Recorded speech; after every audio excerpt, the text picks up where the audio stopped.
এলাকায় চাঁদাবাজি এবং সন্ত্রাসী কর্মকাণ্ড চালিয়ে যাচ্ছে বলে এলাকাবাসীর অভিযোগ।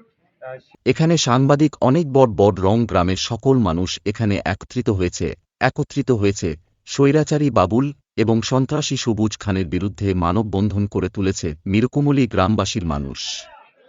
তাদের দুজনের কারণে গ্রামবাসী পুরী অতিষ্ঠ। তাদের কোনো বুকপিত নাই, তারা চাঁদাবাজি করে চাচা ভাতিজা এমনকি কোন মানুষকে ছাড়ে না। এই সন্ত্রাসীদের বিচার হোক।